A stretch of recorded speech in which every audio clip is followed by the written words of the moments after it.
Rational numbers and p is a prime number such that p divides ab। अगर p ab को divide, r एक rational number है तो r-5 भी एक रैशनल नंबर होगा और r-5 एक रैशनल नंबर। अगर a b ये सब मेरे इंटीजर्स हैं तो a-2 भी क्या होना चाहिए, integer. Hello everyone, welcome back to our channel Edonomics classes. मैं हूं प्रांशु, आपका मैथ्स टीचर, और आज हम लोग पढ़ेंगे रियल नंबर चैप्टर का दूसरा पार्ट, जिसमें हम लोग सीखेंगे कि इरैशनल नंबर को प्रूफ कैसे करते हैं। तो चलिए स्टार्ट करते हैं हमारा आज का लेक्चर। देखिए, हमें इस चैप्टर में एक्चुअली दो पार्ट पढ़ना था। पहला एचसीएफ एलसीएम और दूसरा इरैशनल नंबर को प्रूफ करने वाला। इस पे पहला पार्ट का वीडियो बन गया है। तो आज का जो पार्ट है, आज जो हम लोग सीखेंगे वो सिर्फ इरैशनल नंबर को प्रूफ करना सीखेंगे, ठीक है। तो इरैशनल नंबर को प्रूफ करने से पहले जरूरी क्या है, ये जानना कि इरैशनल नंबर होता क्या है। तो पहले समझते हैं कि इरैशनल नंबर क्या होता है। देखिए, जो रियल नंबर्स होते हैं ना, रियल नंबर दो पार्ट्स में डिवाइडेड है। पहला एक रैशनल नंबर और दूसरा इरैशनल नंबर। रियल नंबर्स दो पार्ट में डिवाइडेड है, पहला रैशनल और दूसरा इरैशनल।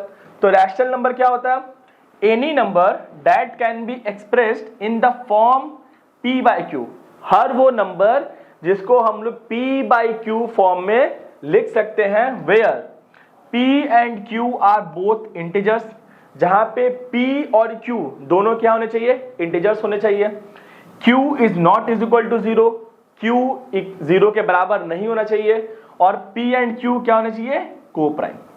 तो रियल नंबर्स दो पार्ट में डिवाइडेड है, पहला रैशनल, दूसरा इरैशनल।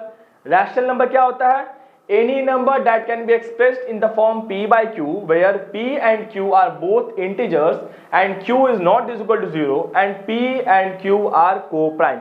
अगर ये सारे क्राइटेरिया को फुलफिल करता है कोई नंबर, तो क्या कहलाता है, रैशनल नंबर। जैसे कि मैं एग्जांपल लेता हूं 2/3। तो 2/3 एक रैशनल नंबर है कि नहीं है, ये कैसे पता चलेगा, हम लोग क्या देखेंगे कि जो ये q है, डिनोमिनेटर जो q है वो क्या है, 0 के बराबर नहीं है, पहला चीज, ठीक। दूसरा चीज क्या देख रहे हैं, 2 एंड 3 दोनों क्या है, इंटीजर्स है। दोनों क्या है, इंटीजर्स है। फिर क्या बोला जा रहा है, देखो p and q both are integers, q is not equal to 0 and p and q are coprime. Coprime का मतलब क्या होता है, को प्राइम का मतलब क्या होता है कि इसका जो एचसीएफ होगा वो कितना होना चाहिए, 1। मतलब 2 और 3 का जो एचसीएफ है वो कितना है, 1। तो वैसे ही p और q, अगर p और q का एचसीएफ 1 आता है, मतलब तो उसको हम क्या बोलते हैं, को प्राइम नंबर्स। तो ये फैक्टर्स हैं, मतलब क्या ये सब क्राइटेरिया फुलफिल कर रहा है। अगर सारे क्राइटेरिया फुलफिल कर रहे हैं तो वो क्या कहलाता है, रैशनल नंबर। और अगर वो क्राइटेरिया फुलफिल नहीं करेगा तो वो क्या कहलाएगा, इरैशनल नंबर। देखो डिफरेंस सेम है। इरैशनल नंबर को क्या बोला है, any number that can not be expressed. बस इतना ही डिफरेंस है कि अगर कोई नंबर ये सारे क्राइटेरिया को फुलफिल करता है तो वो रैशनल है, और नहीं करता है तो वो इरैशनल है। जैसे कि अगर मैं नंबर लिखा 2/7, तो मैं यहाँ पे क्या देख रहा हूं, जो q है, मतलब जो मेरा डिनोमिनेटर है वो क्या है, 0 नहीं है, फुलफिल क्राइटेरिया। दूसरा क्या बोला था, p एंड q दोनों इंटीजर्स होने चाहिए। क्या दोनों इंटीजर्स है, हाँ है, तो ये भी फुलफिल हो जा रहा है। तीसरा क्या बोला, p एंड q आर को प्राइम। क्या 2 और 7 का एचसीएफ 1 आएगा, तुम बोलोगे हाँ, इसका भी एचसीएफ कितना आएगा, 1 आएगा। क्या ये p बाई q फॉर्म में लिखा हुआ है, तुम बोलोगे हाँ, तो ये 2/7 क्या है, रैशनल नंबर। तो उसी तरह अगर ये कोई भी नंबर इस क्राइटेरिया को फुलफिल नहीं कर पाएगा तो वो क्या कहलाएगा, इरैशनल नंबर, ठीक है। इरैशनल नंबर का एग्जांपल क्या है, मान लो मैं लिख रहा हूं, इरैशनल नंबर का एग्जांपल क्या होगा, √2, √3, √5, √7, √6। ये जो सारे नंबर्स है, ये सारे नंबर्स मेरे क्या है, इरैशनल नंबर है, ठीक है। आज हम लोग बस यही सीखेंगे कि ये जो नंबर है √2, √3, मैं बोल रहा हूँ, क्या बोल रहा हूँ कि √2, √3 रैशनल नंबर है, तो आप क्यों मानोगे मेरे बोलने से, आप बोलोगे सर प्रूफ करिए। तो आज हम लोग वही सीखेंगे कि √2, √3, √5 अगर इरैशनल है तो क्यों है, इसको कैसे प्रूफ करेंगे, आज हम लोग वही सीखेंगे, ठीक है। चलिए आगे बढ़ते हैं। तो इररेशनल नंबर अगर प्रूफ करना है तो हमें दो थ्योरम का मदद लगेगा।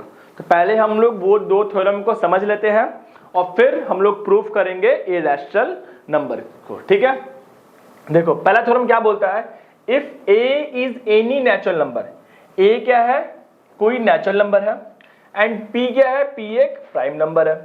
If a is any natural number and p is a prime number such that p divides a square, then p divides a also. मतलब कोई ए एक नेचुरल नंबर है और p अगर कोई प्राइम नंबर है, इस तरीके से कि p जो है a के स्क्वायर को डिवाइड करता है तो p a को भी डिवाइड करेगा।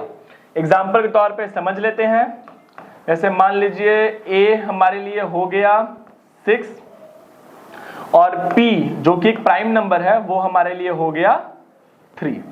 ठीक है, क्या बोला, सच that p divides a square. अगर 3 डिवाइड्स ए स्क्वायर ना, पहले अच्छा ए अगर 6 है तो ए स्क्वायर कितना होगा, 6 का स्क्वायर 36।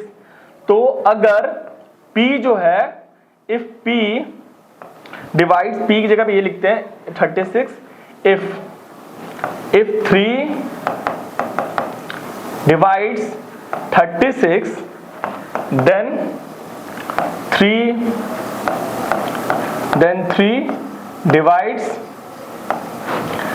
Divides 6 also. ठीक है, यही चेक करना है कि अगर a कोई नेचुरल नंबर है और p एक प्राइम नंबर है, इस तरीके से कि a का स्क्वायर जो 36 है, a के स्क्वायर को p डिवाइड करता है तो p क्या करेगा, a को भी डिवाइड करेगा। ठीक है, तो जैसे कि यहाँ पे a स्क्वायर कितना था 36, क्या p 36 को डिवाइड कर रहा है, तो आप बोलोगे हाँ सर कर रहा है। 36/3 कितना होता है 12। तो अगर 3 36 को डिवाइड करता है तो 3 जो है 6 को भी डिवाइड करेगा। क्या ये डिवाइड कर रहा है, तो आप बोलोगे हाँ सर 2 टाइम्स पे कर रहा है। क्लियर, समझ में आया कि अगर if a is any natural number and p is a prime number, अगर a कोई भी एक नेचुरल नंबर है, p एक प्राइम नंबर है, अगर a के स्क्वायर को p डिवाइड करता है तो p जो होगा वो a को भी डिवाइड करेगा। ये है हमारा पहला थ्योरम। ठीक है, अब जो सेकंड थ्योरम है वो क्या बोलता है, सेकंड थ्योरम बोल रहा है if a and b are any two natural number, if a and b are any two natural numbers and p is a prime number. तो a को मान लेते हैं, a को एक नेचुरल नंबर मान लेते हैं 4 और b को एक नेचुरल नंबर मान लेते हैं 5 और p जो कि प्राइम नंबर है इसको हम लोग मान लेते हैं 2, सच that p divides ab। p क्या कर रहा है, ab को डिवाइड कर रहा है, तो ab कितना होगा 4 5 20। तो अगर p ab को डिवाइड करेगा देन p डिवाइड्स a, या तो p जो है a को डिवाइड करेगा, या तो p b को डिवाइड करेगा, या तो p a और b दोनों को डिवाइड करेगा। ठीक है, जैसे कि अगर इस केस में इफ 2 डिवाइड्स, अगर मैं लिखूं p डिवाइड्स a बोला है ना, अगर 2 डिवाइड्स ab कितना है 20, इफ 2 डिवाइड्स 20 देन क्या बोलोगे, देन 2 डिवाइड्स 4 पहला जो कि a था, और मतलब या फिर p क्या है मेरे लिए, p क्या था मेरे लिए 2, या फिर 2 डिवाइड्स b कितना था 5, या फिर और क्या बोला है p कितना 2 डिवाइड्स क्या बोला है p a and b both ना, बोथ मतलब p डिवाइड्स 4 और 5, या फिर 4 एंड 5 दोनों को। समझ में आया कि अगर कोई a और b कोई दो नेचुरल नंबर हैं, इस तरीके से कि एक prime number p a b उन दोनों नंबर्स के मल्टीपल को डिवाइड करता है, तो वो जो प्राइम नंबर है या तो ए को डिवाइड कर रहा होगा, या फिर बी को डिवाइड कर रहा होगा, या फिर ए और बी दोनों को डिवाइड कर रहा होगा। यही दो इंपॉर्टेंट थ्योरम है जिसका अगर आपको ये दोनों थ्योरम समझ में आ जाएगा तो आप ए रैशनल नंबर को एकदम आसानी से प्रूफ कर पाओगे। ठीक है, क्या थ्योरम नंबर 1 क्या बोला था, if a is any natural number, p is a prime number such that p divides a square then p divides a। आपको समझ में आ गया होगा, जैसे हम लोग a को ले लिया 6, a स्क्वायर 36, अगर 3 36 को डिवाइड कर रहा है तो 3 जो होगा 6 को भी डिवाइड करेगा। सेकंड नंबर क्या बोला था, if a b are any two natural numbers and p is a prime number such that p divides a b, अगर पी ए बी को डिवाइड कर रहा है तो या तो पी ए को डिवाइड कर रहा होगा, या तो बी को डिवाइड कर रहा होगा, या फिर ए और बी, ए एंड बी दोनों को ही डिवाइड कर रहा होगा। क्लियर? बस यही दो थ्योरम, अगर आप दो थ्योरम समझ में आ गया तो अब हम लोग डायरेक्ट सम्स प्रैक्टिस करते हैं और आंसर्स निकालते हैं। ठीक है, तो चलिए अब हम लोग सीखते हैं कि इरैशनल नंबर्स को प्रूफ कैसे करते हैं और बोर्ड्स में इसके कैसे कैसे क्वेश्चन पूछे जाते हैं। ठीक है, चलिए स्टार्ट करते हैं। हमारा पहला क्वेश्चन है, द नंबर 5 - 3 √5 + √5 इज, मतलब इसका सॉल्यूशन बताना है कि 5 - 3 √5 + √5 का आंसर क्या होगा। तो चलो देख लेते हैं, 5 - 3 √5 + √5, इसका आंसर क्या होगा 5 - 2 √5। अब देखो क्या लग गया रूट, तो ये क्या हो जाएगा इरैशनल नंबर। अभी हम लोग ऐसे जाएंगे क्योंकि अब तक हम लोग प्रूफ करना सीखे नहीं है। ये क्वेश्चन में क्या देखेंगे, रूट है ना, तो √2 √3 √5 √7 सब मेरे क्या होते हैं इरैशनल नंबर होते हैं। तो ये क्या हो जाएगा 5 - 2 √5 मेरे लिए क्या होगा इरैशनल नंबर होगा। क्लियर? नेक्स्ट क्वेश्चन क्या बोला है, given that √2 is irrational, proof that 5 + 3 √2 is an irrational number. चलो इसमें तो मान लो दिया था कि √2 क्या है इरैशनल नंबर है, बट हम लोग मान लेते कि नहीं दिया। मान लो क्वेश्चन ऐसे दिया है कि proof that √2 is an irrational number and then proof 5 + 3 √2 is an irrational, मतलब पहले हमको √2 भी प्रूफ करने बोला है। मान लो ऐसा कि पहले √2 भी प्रूफ करने बोला है और फिर 5 + 3 √2 भी प्रूफ करने बोला है। तो कैसे प्रूफ करेंगे, देखो सबसे पहले हम √2 को प्रूफ करते हैं। √2 प्रूफ करने में हम क्या लिखेंगे, let √2 be a rational number.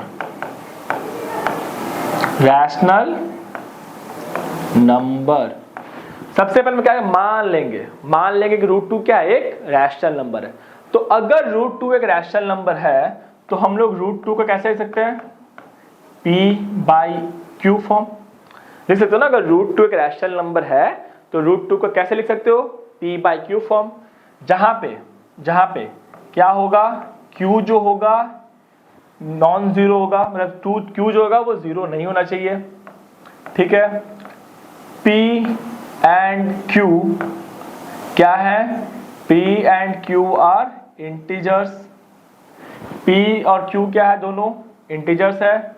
और क्या बोला है कि p and q are coprime, p and q are coprime. Coprime क्या होता है, को-प्राइम का मतलब है कि p और q का HCF 1 के अलावा और कुछ नहीं होना चाहिए। मतलब p and q have no common factor except 1 के अलावा p और q का कोई भी कॉमन फैक्टर नहीं होना चाहिए। ठीक है, मतलब ये सारा कंडीशन है।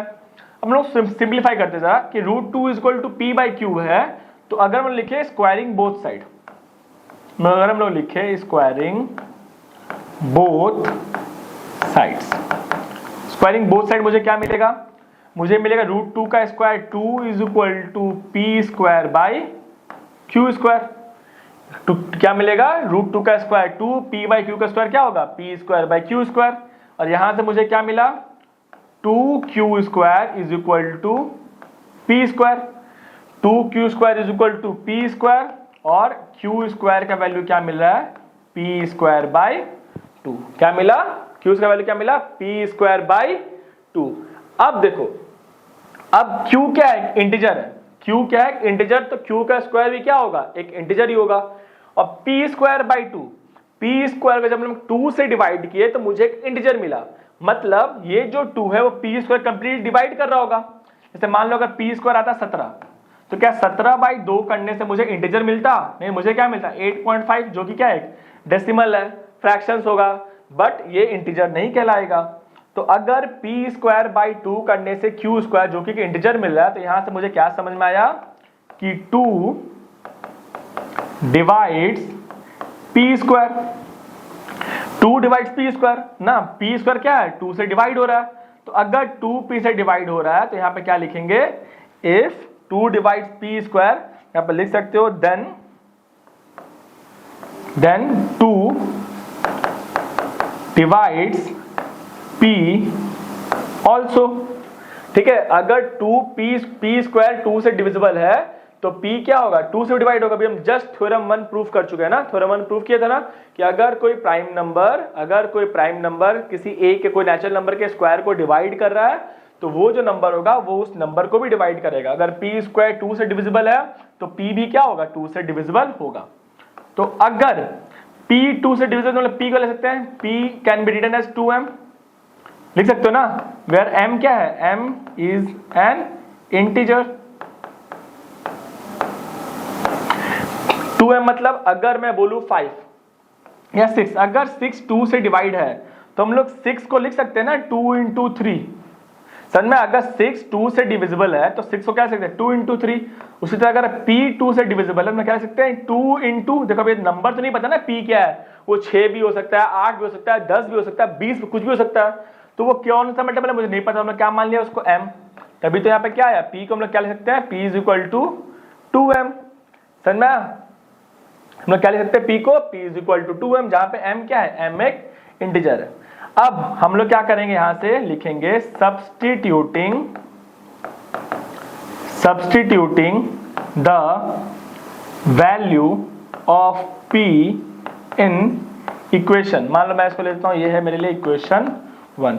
इन इक्वेशन 1 मुझे क्या मिलेगा, वी गेट, क्या मिलेगा मेरे को, 2q स्क्वायर, p को क्या किया है, सब्स्टिट्यूट किया है ना, p का वैल्यू क्या था 2m, तो q स्क्वायर क्या हो गया 2m का होल स्क्वायर, तो q स्क्वायर क्या होगा 4m स्क्वायर बाई 2, और जहां से मुझे क्या मिल गया q स्क्वायर का वैल्यू, क्या होगा 2m स्क्वायर, उसका वैल्यू क्या मिला 2m square.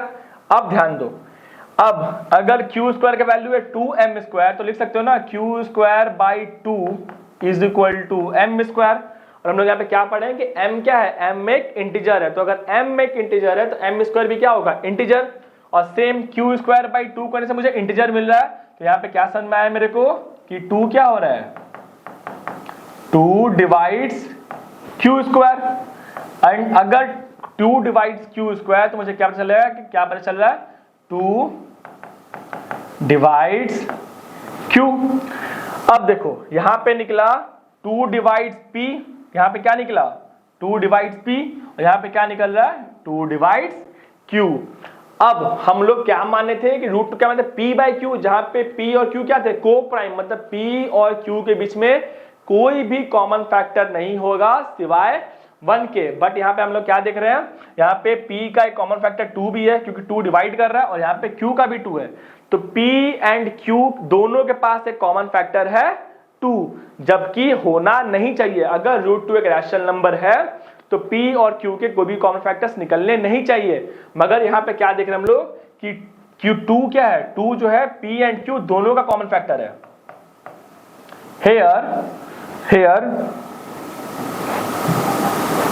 here p and q both have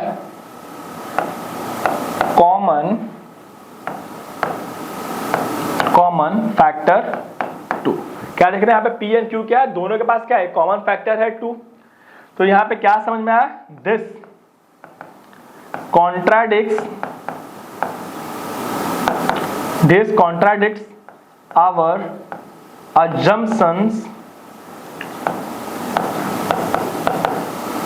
contradicts our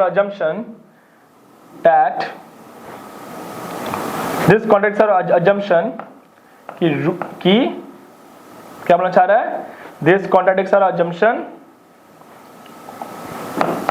p and q are co-primes। p and q क्या है, को प्राइम। ठीक है, क्योंकि यहाँ पे क्या लेते हैं हम लोग, लेते हैं p एंड q को प्राइम, मगर यहाँ पे क्या दिख रहे हैं कि p एंड q क्या है, दोनों के पास एक कॉमन फैक्टर है 2, जिस वजह से क्या दिख रहा है, ये कॉन्ट्राडिक्ट हमारा अजम्पशंस को कि p एंड q का कोई भी कॉमन फैक्टर नहीं है, इसको डिनाई कर रहा है और कॉमन फैक्टर निकल रहा है। सो हेंस क्या बोलोगे, hence √2 is a irrational number. Hence √2 is a irrational। समझ में आया कि मतलब क्या मान लें, पहले √2 को रैशनल मान लिया, अगर रैशनल नंबर है तो p by Q form represent हो जाना चाहिए। अगर हम लोग उसको p बाई क्यू फॉर्म में लिखें तो p और q के बीच में कोई भी कॉमन फैक्टर्स नहीं मिलने चाहिए, p और q के बीच में कोई भी कॉमन फैक्टर्स नहीं मिलने चाहिए, प्लस क्या देना चाहिए, q 0 नहीं होना चाहिए, ये सारे कंडीशन को फुलफिल करना चाहिए, ठीक है। मगर जब हम लोग इसको लेके आगे बढ़े तो क्या देख रहे हैं कि p और q दोनों के पास एक कॉमन फैक्टर निकल के सामने आ रहा है जो कि क्या है 2, जबकि ये होना नहीं चाहिए था। हमने क्या लिखा, this contradicts our assumptions p and q are co-prime and hence √2 is a irrational number। ठीक है, ऐसे ही आपको भी लिखना होगा, ऐसे ही आपको भी लिखना होगा, लिख के लिखोगे तब जाके सही होगा, ठीक है। सिर्फ अगर आप ये लिख लोगे, अगर आप ये सब जो राइटिंग है वर्ड्स में नहीं लिखोगे तो मार्क्स कट जाएगा, आपको ऐसे ही पूरा उतारना होगा, ठीक है। चलो हम लोग √2 को इरेशनल प्रूफ कर दिया ना, अब आगे बढ़ते हैं। अब आगे क्या बोला था, proof that 5 + 3√2 is a irrational. मुझे प्रूफ करने बोला था कि क्या प्रूफ करने बोला था कि 5 + 3√2, तो हम लोग क्या मानेंगे, सेम वही, let 5 + 3√2 be a rational number, be a rational number. अगर 5 + 3√2 एक रैशनल नंबर है, अगर 5 + 3√2 एक रैशनल नंबर है तो हम लोग देखो दो तरीका है, इस तो हम लोग बोल सकते हैं आर, हम लोग क्या मान लिए आर को रैशनल नंबर, तो क्या बोलेंगे 5 + 3√2 एक रैशनल नंबर है तो हम लोग क्या लिख सकते हैं 5 + 3√2 = आर।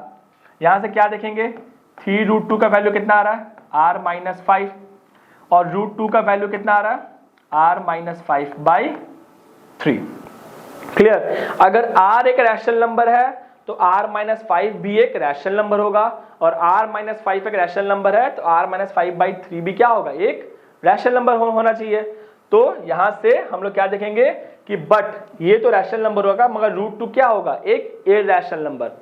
बट ये रैशनल ये इरैशनल, ये दोनों एक रैशनल एक इरैशनल, ये ऐसा गड़बड़ी क्यों हुआ, ये गड़बड़ी इसलिए हुआ क्योंकि मैंने क्या मान लिया था इसको रैशनल नंबर, इसलिए गड़बड़ी हुआ।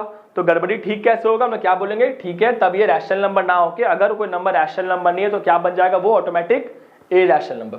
इसको ऐसे भी लिख सकते हो, इसको एक तरीका और भी है, उसको भी लिख सकते हो कि अगर ये रैशनल नंबर है तो 5 + 3√2 को हम लोग क्या लिख सकते हैं, क्या लिख सकते हैं a/b फॉर्म मान लो लिख सकते हैं, इसको हम लोग लिख सकते हैं a/b, जहां पे b क्या है, p 0 नहीं है और क्या पता चल रहा है कि a एंड b क्या है, को प्राइम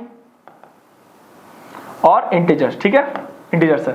अब अगर ये ऐसा है तो 3√2 का वैल्यू कितना होगा a/b - 5, 3√2 का वैल्यू कितना होगा a-5b/b और यहां से क्या दिख रहे हैं √2 का वैल्यू कितना हो जाएगा a-5b/2b, ठीक है। अच्छा 3b कितना हो जाएगा, a-5b का वैल्यू कितना हो जाएगा 3b। क्लियर। अब देखो, अब हम लोग थोड़ा आगे बढ़ेंगे। थर्ड, अगर a-5 लिखे ना, अब देखो हम लोग क्या देख रहे हैं, यहां पे हम लोग देख रहे हैं कि a and b are integers, a and b क्या है, एक इंटीजर है। अगर a और b मेरा इंटीजर है तो क्या हम लोग पता चल रहा है, then a-5b is also an integer. देख सकते हो ना, अगर a और b मेरा इंटीजर है तो a-5b भी क्या होगा, इंटीजर होगा, ठीक है। अब फिर एडिशनली क्या देख रहे हो, additionally b is a non zero integer, b is a non-zero integer, so 3b is also a non zero integer. ठीक है, समझो क्या हुआ। हम लोगों ने क्या माना, 5 + 3 * 2 को मान लिया a/b। अगर ये 5 + 3 * 2 a/b है तो इसको सिंप्लीफाई, अगर a/b में तो रैशनल नंबर है तो जहां पे b 0 नहीं होगा, a और b इंटीजर्स होंगे और a और b के बीच में कोई भी कॉमन फैक्टर नहीं होगा। करके हम लोग आगे बढ़े के क्या देख रहे हैं कि √2 का वैल्यू कितना है, a - 5/5b/3b। अब a एक इंटीजर है, b भी एक इंटीजर है, तो a - 5b भी क्या होगा, इंटीजर। जहां पे b मेरा 0 नहीं है तो 3b भी मेरा क्या हुआ, नॉन जीरो इंटीजर। तो देखो ऊपर भी इंटीजर नीचे भी इंटीजर, दोनों के बीच में कोई भी कॉमन फैक्टर नहीं है। जहां पे मेरा डिनोमिनेटर 0 नहीं है तो ये मेरा क्या बन जाएगा, एक रैशनल नंबर। हम लोग क्या लिखेंगे, hence a - 5b/3b is a rational number, but √2 is an irrational number. √2 is an irrational number। ठीक है, सोचो, तुमने बोला ये रैशनल होगा लेकिन √2 क्या है मेरा, इरैशनल। ये गड़बड़ी क्यों हुआ, ये गड़बड़ी इसलिए हुआ क्योंकि तुमने क्या मान लिया था इसको, रैशनल नंबर। ठीक है, तुमने इसको क्या मान लिया था, रैशनल नंबर। तो क्या बोले, दिस कॉन्ट्राडिक्ट्स आवर अजम्पशंस,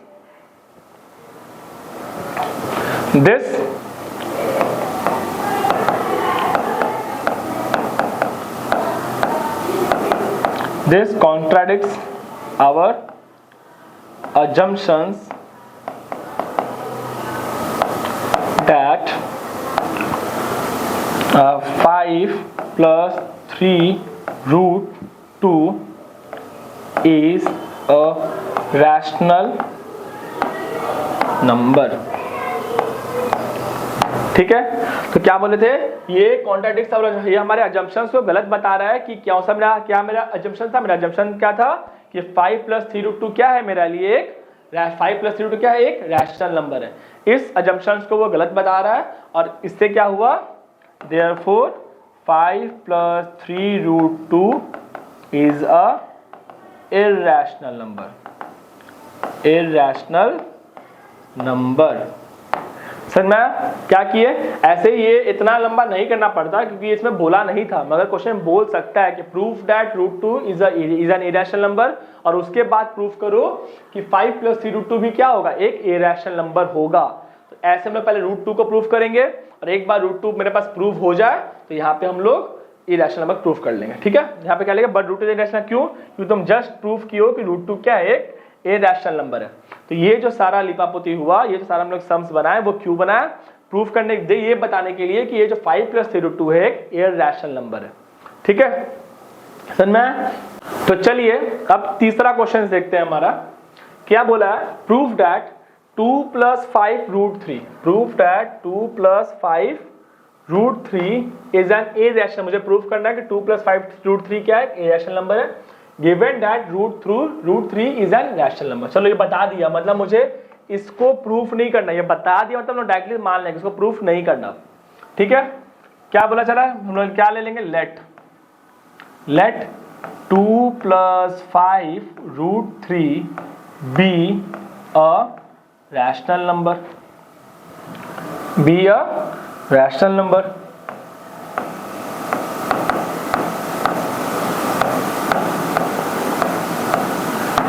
ठीक है, हम लोग क्या मान लिए, लेट 2 + 5√3 भी रैशनल नंबर। अगर रैशनल नंबर है हम लोग कैसे लिखते हैं, 2 + 5√3 को कैसे लिख सकते हैं, मान लो a/b फॉर्म में लिख सकते हैं, जहां पे b क्या है, 0 नहीं है, a एंड b क्या है,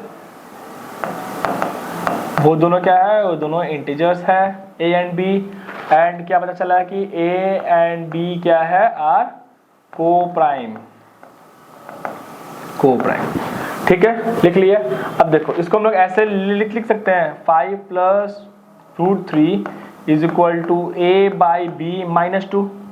फिर ये क्या हो जाएगा, 5√3 का वैल्यू कितना आएगा, a - 2b/b। √3 का वैल्यू कितना आएगा, a - 2b/5। 5b। समझ में?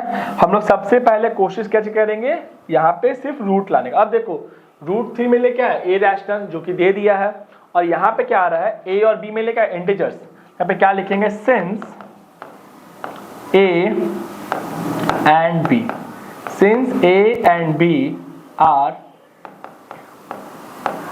integers, if a and b are integers, then a minus 2b is also an integer। समझ में? अगर a और b दोनों इंटीजर है तो a माइनस 2b भी क्या होगा, इंटीजर होगा। यहां तक कोई दिक्कत? यहां तक कोई दिक्कत नहीं। उसके बाद b क्या है, देखो, and additionally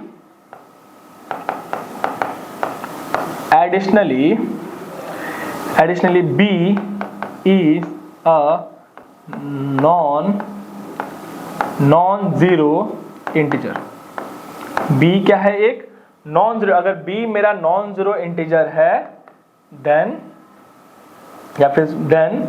5b is also a non-zero integer। समझ में? अगर a और b इंटीजर है तो a माइनस 2b भी क्या होगा, इंटीजर होगा, और b एक नॉन जीरो इंटीजर है तो 5b भी क्या होगा, एक नॉन जीरो इंटीजर होगा। अब देखो दोनों इंटीजर प्रूव हो गया, दोनों p बाई क्यू एग्जिस्ट कर रहा प्रूव हो गया, 5b जीरो नहीं है वो भी प्रूव हो गया, दोनों के बीच में कोई कॉमन फैक्टर नहीं है वो भी प्रूव हो गया। अगर ये सारे क्राइटेरिया फुलफिल हो रहे हैं तो तुम क्या बोल सकते हो, क्या बोल सकते हो, therefore a minus 2b by 5b is a rational number। ठीक है? और इसको और अच्छे से कैसे लिख सकते हो, a minus 2b is a rational number and this contradicts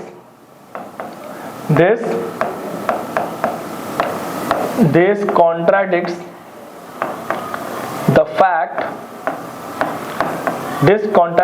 fact that √3 is an irrational number। क्या है, √3 क्या है, is an irrational number। यही ना फैक्ट था, फैक्ट क्या था कि √3 क्या है, irrational number। तो this contradicts the fact that √3 is an irrational number, hence √3 is a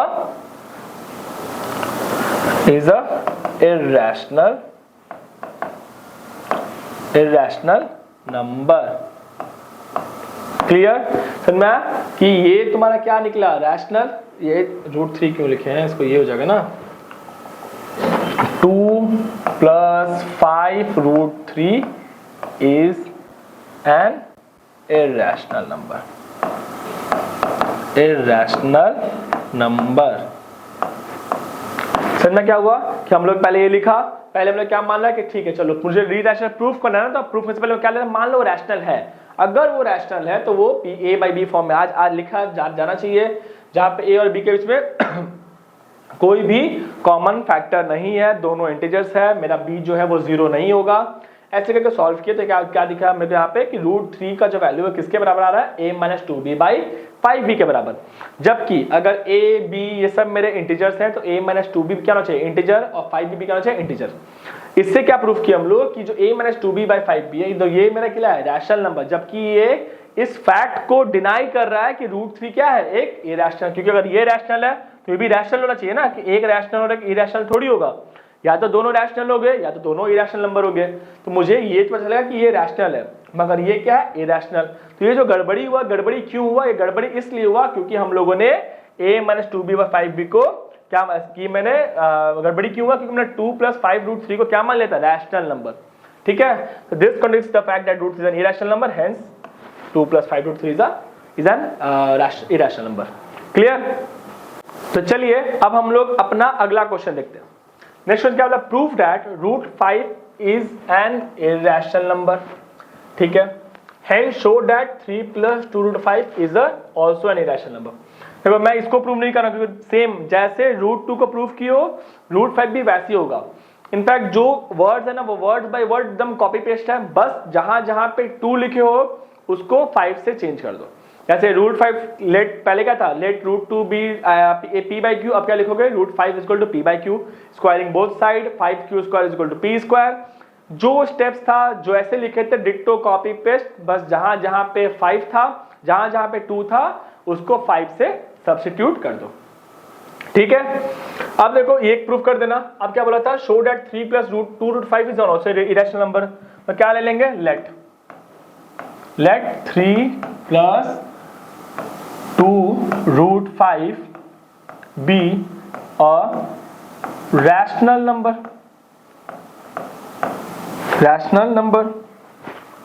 clear. √5 जैसे √2 प्रूफ किए थे एकदम √5 भी डिट्टो भाई, word by word copy paste है। ठीक है, बस लिख लिया लेट 3 + √5 बी रैशनल नंबर। अगर रैशनल नंबर है तो हम लोग क्या लिख सकते हैं, 3 + 2√5 हम लोग क्या लिख सकते हैं, a/b फॉर्म में। तो 2√5 में ले क्या हो जाएगा, a/b - 3। देखो इसमें सेम बार बार नहीं लिख रहा हूं, सेम यहाँ पे क्या हो जाएगा, यहाँ पे क्या आ जाएगा,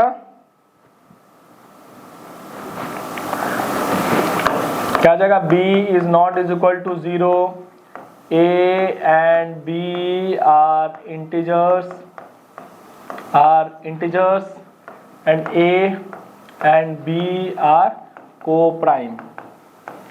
डिट्टो कॉपी पेस्ट, जय वो चीज जैसे लिखो सेम वैसे रिपीट होगा, बस अब जो तुम्हारे नंबर्स देंगे वो नंबर को अकॉर्डिंगली चेंज कर लेना। ठीक है, देखो हम लोग भी कुछ देखो जो लिखे थे वैसे लिख रहे हैं सेम। तो क्या हो जाएगा, 3 वहां माइनस हो गया, फिर क्या लिखेंगे हम लोग, 2√5 = a - 3b by b। √5 का वैल्यू कितना हो जाएगा, a - 3b by 2b। Clear, इसमें कोई भी दिक्कत हुआ कुछ नहीं, जो था वैसे लिख दिया। अब हम लोग सेम चीज फिर लिखेंगे, since a and b are integers, since a and b are integers, a - 3b is also an integer।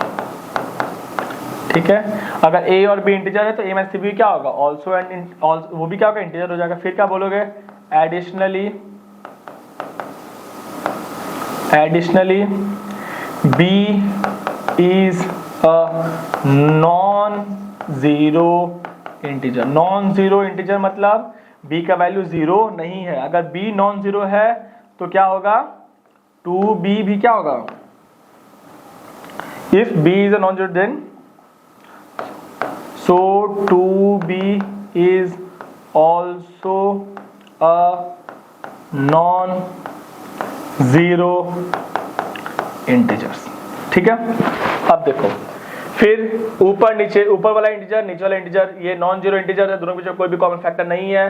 तो अब ये पूरा क्राइटेरिया किसको फुलफिल कर रहा है, देयरफॉर 3 + 2√5 नहीं, therefore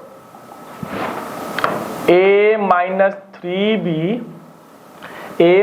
3b by 2b is a rational number, is a rational number। अब तुम बोल रहे हो कि ये रैशनल नंबर है मगर ये क्या है, इरैशनल। तो ये गड़बड़ी क्यों हुआ, इससे क्या पता चला कि this contradicts the fact that √3 is √5। This contradicts the fact that √5 is an irrational number,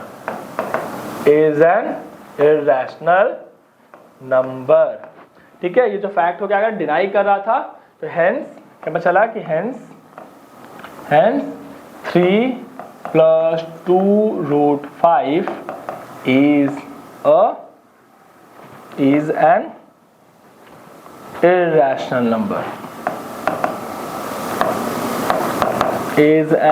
irrational number, clear?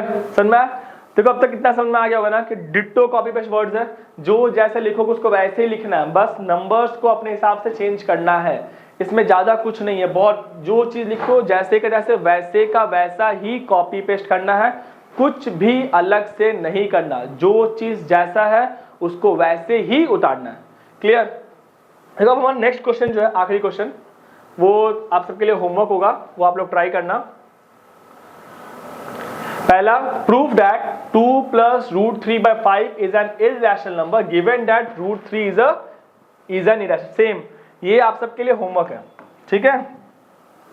ये आप सबके लिए होमवर्क है। जैसे आप लोग किए हो, जैसे आप लोग सीखे हो, जैसे पहले कैसे √3 इरैशनल गिवन है तो उसको तुमको प्रूफ नहीं करना, एकदम जो पिछला क्वेश्चन जैसे कॉपी किए थे, पिछला क्वेश्चन जैसे किए हो उसको वैसे ही उतारना है, कुछ अलग से छेड़खानी नहीं करना, डिट्टो कॉपी पेस्ट वर्ड्स लिखना, बस नंबर्स को अपने हिसाब से चेंज करना है।